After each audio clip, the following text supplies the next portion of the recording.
About what? Hi there.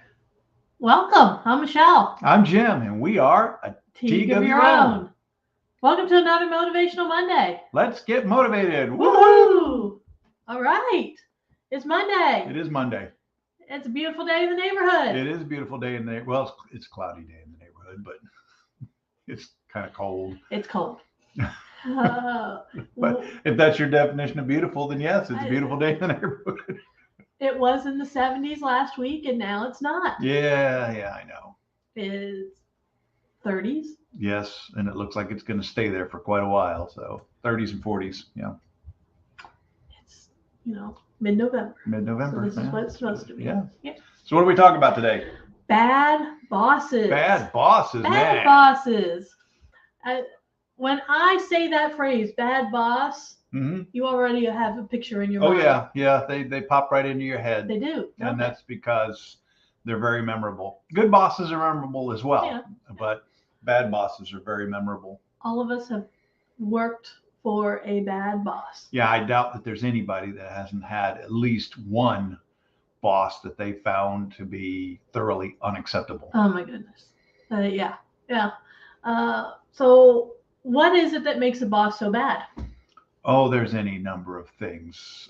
Just having a lousy leadership style. Okay. That's one of the things that we teach, that we work on. That's true. Is leadership. And what we find is a lot of people, they may be good managers, but managers manage processes. They manage tasks. They manage things, but they don't lead people. And that's where they fall down, because the most important resource in your organization is your people. I'm always blown away by the companies, because there's some entire companies where they don't realize that. And it's mind blowing. They seem to think that all of the assets that they have, all of the equipment, whatever else, that's all the important stuff. That's one of the things that we're seeing now with like the fast food industry, is they are replacing people with machines. You go into McDonald's and they have the ordering thing. You go into, I'm giving away where we go eat, but Taco Bell, they have the ordering thing. Where else do they have the kiosks where you can order? Sheetz. Yeah. And some of them, the one at Sheetz isn't bad. You can navigate that one fairly quickly, I think. But I hate ordering from the one at McDonald's. It's a hassle. I don't like it. I would rather go tell the person, even though quite often they mess up your order if you order anything different. But I'd rather go talk to the person, because I don't like dealing with the machine. Taco Bell, theirs is okay. But that's where things are headed, is because these companies, one, they just can't get the bodies, but two, it's because they forget that the real asset in your organization is your people. And so bad bosses, they forget this. It's especially egregious right now, because when you have somebody who is a poor example of a leader, you're going to lose people. And in this current environment, that's the last thing you want. Exactly. You want to retain everybody that you can, because new people are hard to come by. And new acceptable people are extremely hard to come by. So that's why bad bosses, that's a great topic. What's some of the things that some bosses that you have found less than acceptable have done? The micromanagers. Those are my least favorite. When I used to do training for Prior Learning Solutions, I would often do training on team building and teamwork and team leadership roles. And one of the first questions I would ask people is, how many of you like being micromanaged? And no one ever raised their hand. Ever. And so I would look at them and say, well, then what makes you think that people on your team want to be micromanaged? Because that's the reality, is nobody likes to be micromanaged. No. And yet there are people out there that's exactly what they do. That's their go-to leadership style, is to literally micromanage everything you do. Right. And oh my goodness, that's one of the worst things you can do as a boss. Yes, it is. Is because nobody wants it. That's not what people want. There's a difference between micromanaging and checking in on people and actually paying attention to what people are doing. So learning how to not micromanage, give people room, empower them to do the things that you want them to do. Tell them, hey, here's the task. I trust that you're going to do it well. When you have questions, because you will have questions, I will be more than happy to answer those questions for you and let them know. Yeah. That's the reality. I also find that communication skills are lacking in some of those bad bosses out there. Yes. They don't communicate at all, they over communicate, or they don't know what to communicate. Right. And so bad bosses tend to have really, really poor communication skills. Right. They also want to communicate in the style that they want to communicate in. And they don't realize that if you're going to be effective with your communication, you really need to speak in the style of the person that you are trying to communicate with. That means understanding the different communication styles. And there's easy ways to do that. Yes. I mean, you can take a DISC assessment and you can figure out what your own communication styles are along with that of other people. So there's no reason why people would not want to communicate in other people's styles. Right. So what's the flip side of the micromanager? The person who is very laissez-faire when it comes to leadership, and they're just like, yeah, go ahead. Is it just that, or is it they're like Casper the Friendly Ghost and you can barely see them sometimes? They're disappearing while you're looking at them. There are people out there that have more than just a hands-off approach. Yeah. Where, like you said, they tend to fade into the background very quickly. Yes. And you can never find them. No. And they never clarify anything for you. They don't like making decisions. Right. They would rather you make the decisions, and then if it goes poorly, you get to take the blame. Yeah. I've been there. Yeah. Been there. I'm very bitter about that one. Yes. Just a little. Just a little. Yes. That one. That was one where it clearly, I learned a lot about what not to do as a leader or a manager. That was, that one still gives me nightmares. You have to wonder, where do they go? I don't know. Because there's a lot, because when the leader that you're talking about, you were in a manufacturing plant, if I remember correctly.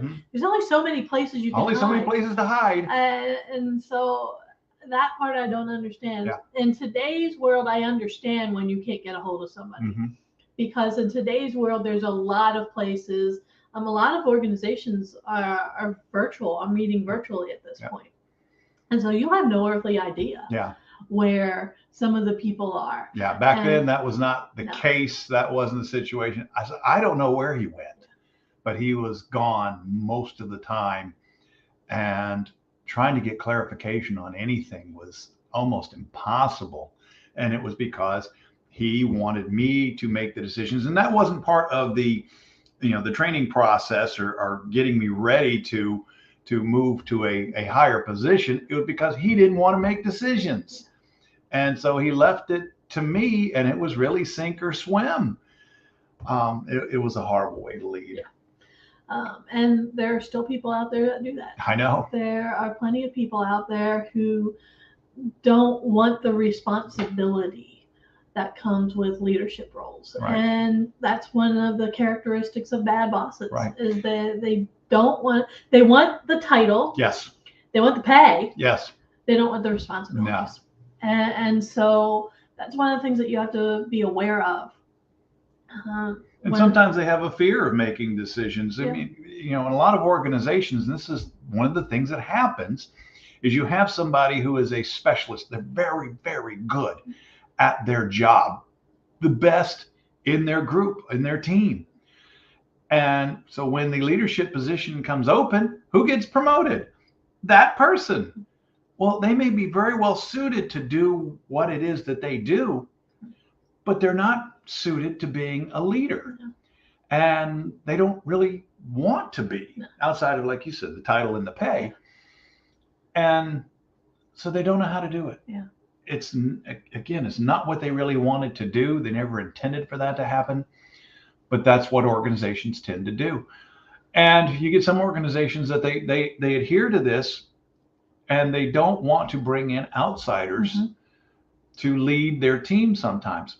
But many times that's the best thing you can do. Sometimes you do, because it'll bring different ideas into an organization. They'll have a fresh set of eyes, so they can see what's going well, what isn't going so well. That's one of the reasons why a lot of organizations will actually bring in consultants. Right. Is to see what's going well and what isn't going so well. And they get a different perspective. And with the consultants, quite often, you'll get a lot more information from people than you would if you're trying to figure this out internally. You're right. And when it comes to this, and Gladys, thanks so much for the comment. That happens a lot in some organizations, unfortunately. Yes.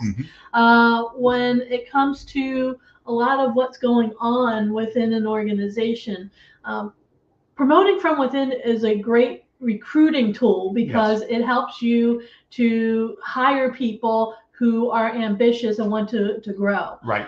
Recruiting from within can be a really bad leadership and management tool, because, like you said, sometimes you will end up promoting people who that's the very last thing that they need, is to be put into a leadership. Right. They're very good at the job that they were doing. They're lousy at leading. Now you got two problems. Yeah. You've got a lousy leader, and you took somebody away from a job that was really good at it, and you have what remains. The one example that I always think of when it comes to this is sales. Yes. Anytime that you have like a really super great salesperson, a lot of times that organization will promote them to sales manager. Yep.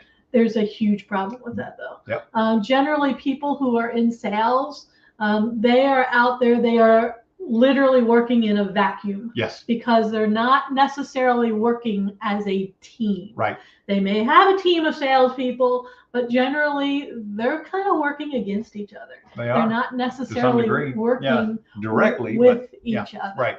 They're trying to get as many customers as possible.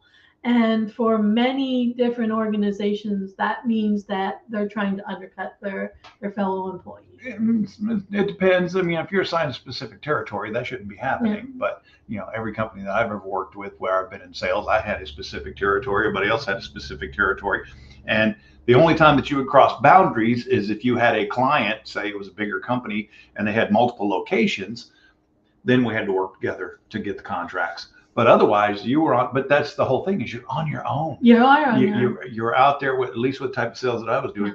You were out there doing your thing, and to get promoted to being the sales manager, now all of a sudden you got to work with all of these salespeople. It's a very different set of skills. It is. But the other thing is, you're right. Whereas when you are really good at sales, it's you. Yeah. When you get promoted to that leadership role, you're now leading the people who you were just competing against. Right. That does not make for a very good transition. Right. And it doesn't make for a very good leader. Yeah. Because they may not see the strengths of those people that they were competing against. They know their weaknesses, because sometimes they actually exploit those weaknesses to be able to get the sales.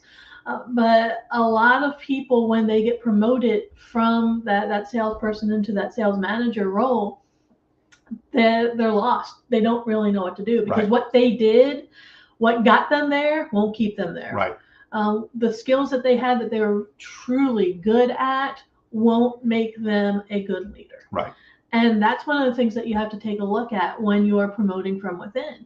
It's one of the reasons why you end up with bad bosses, is because the skills that they had when they were an individual contributor aren't the skills that they necessarily need to be a leader. And that transition can be difficult if they're not prepared for it, if the organization doesn't bother to give them the training, and most organizations don't, they're going to be really bad bosses. So what could companies and organizations do to overcome that problem? Provide leadership training. Oh, do you know anybody who does that? Huh. Let me think about this for a second. Let's see, who do we know that does leadership training? I'm Leadership training. trying to think. It's us. Hey, yeah. Us. Yeah, we do that. leadership training. Oh my gosh. Who'd have guessed? In addition to communication skills training. Yes. And teamwork. So, yes. Among other things. and literally the reason why we started this company and we started doing all this is because of the bad bosses that are out there. Because we've seen too many of them. Way too many. And we know it can be prevented. So. Yep. And it's costing organizations a lot of money right now. Right now, retention rates are they're awful. So if your organization needs help, reach out to us. Yes. The reality is, let us know what we can do to help you. If you know of an organization that needs help, reach out to us. Yeah. Well, just let us know who. We will reach out to them and we'll get the process started. Yes. Figure out what it is that they need and help them. We don't want any more bad bosses. No. Bad bosses are no good. No, they aren't. We want good bosses. Yes. We want good leaders. Yes, that's what we really want is good leaders. Yeah. We need to develop more leaders in this world because that's how companies thrive. Yeah. That's how our economy thrives. That's how we save our country. Yes, and that's how we as a people will. Yes. Everyone deserves to be led well. Yes. That's the reality. Yes. Is everyone deserves to be led well. So if you need help personally, if your organization, your team needs help, let us know. That's what we're here for. All right. Sounds good. If they want to get in contact with us, how can they do that? They can do that through our email, which is info@aleagueofyourown.com. They can also reach out to us through Facebook and LinkedIn. Through LinkedIn and through our phone number, which is 412-420-7975. Okay. That cover it all? I think so. Our website is aleagueofyourown.com. Let us know. Thanks for all the comments there, Gladys. We're glad that you joined us today. If anybody else needs help with us, feel free to reach out, post something in the comments, share this. We love hearing from all of you. Yes. It's great. All right, we will see you next week. Yeah. Short week next week for many people. Yes. We're Thanksgiving. on Thanksgiving break. Yeah. Yes, says the faculty member. Thanksgiving break. A whole week off. Yay. All right, everybody, have a great week. We will see you next time. Bye.